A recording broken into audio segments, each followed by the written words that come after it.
people buying houses they can't afford with money they didn't have from the banks that weren't paying attention was a bad thing. Who knew?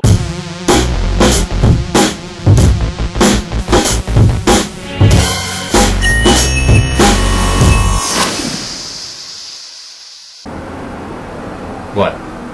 Oh, the suit. I'm actually running a study to see how many people that work here will ask me if I'm interviewing for another job. So I decided I would wear a suit to test that theory. So far the study's going really well. Just about everybody that works here has asked me what job I'm interviewing for. And what I think is interesting is there apparently are only 3 reasons ever to wear a suit: a wedding, a funeral, or a job interview. That to me is kind of sad. And down to business. Last night was the 3rd presidential debate, the final presidential debate. Thank God, because I didn't notice any cages or jello or anything else that would make the 90-minute lying fest any more interesting than it actually was. And walking away from it, I think it's a consensus that the only thing we all learned about was Joe the plumber.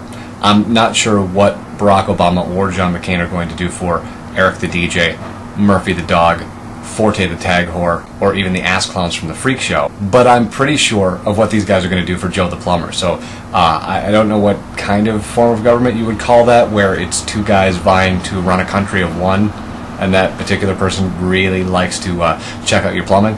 But that's apparently what's going to happen on November 4th. And if you didn't get a chance to watch the debate, I can sum it up in about a sentence. John McCain looked like a crazy old man who crawled out of some sort of zombie movie, and he would yell crazy shit, and then Barack Obama would profess to cure cancer in 3.5 years. That's pretty much what happened. But I will have to say that Jim Lair, the question he asked of the 2 candidates probably has to be the question of the year, because, well, I'll just let you watch it.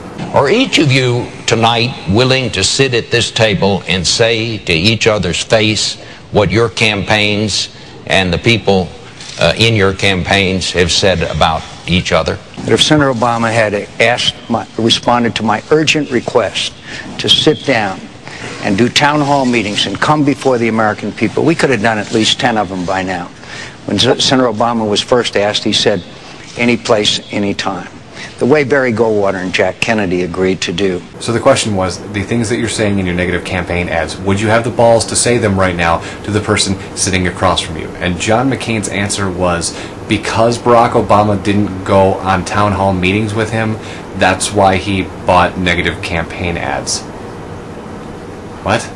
The thing about this campaign season is that it's just gotten more confusing than any time in recent history. I mean, you have one guy on the side of the fence who is absolutely brilliant at public speaking, and you have another guy who is absolutely not so brilliant at public speaking. However, they both have flaws in both of their respective plans, and you just have to take the time to make sense of it, I guess. I mean, you know, take healthcare, for example. Obama wants to make healthcare affordable for everyone. That sounds like a great idea. I don't know how you do it without socialization, and if we're up for socialization, cool, plenty of countries do it. We may not be the country that wants to do it, but you know, if you're interested in getting everyone health care, and trust me, I think everyone should have health care, I'm just not sure how you make that happen. McCain's plan, it sounds better, but actually ends up being worse. I mean, his plan is he's going to give you a $5,000 credit so that you can buy your own health care, but the stuff that you get from your employer, like if you look at your paycheck, about here you'll see a line that says, hey, this is what you've been paying for healthcare. It's over here, because over here usually is the stuff that you're taxed on. Well, in McCain's plan, he's going to give you the $5,000, which is cool, but he's going to take the healthcare and he's going to move it over here, and he's going to tax you on it, which is the first time that's ever happened. And then they talked about the federal deficit, which I also found to be very interesting, because Obama wants to lower the deficit but isn't willing to get rid of any of his plans or programs that he wants to initiate, which actually would raise the deficit by lowering it, I think. And McCain wants to stop spending. Period. Just turn it off.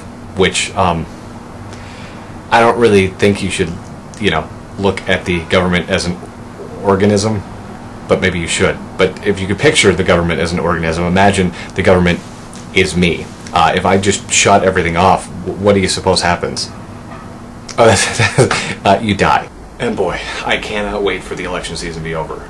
If you're registered to vote, please make sure that you're out there voting for somebody, because you should get a part of the process. And, well, just because this wasn't really as funny as I thought it was going to be, I leave you with this. I like being here because it seems like, and in our last rally too, and other parts around this great Northwest, here in New Hampshire.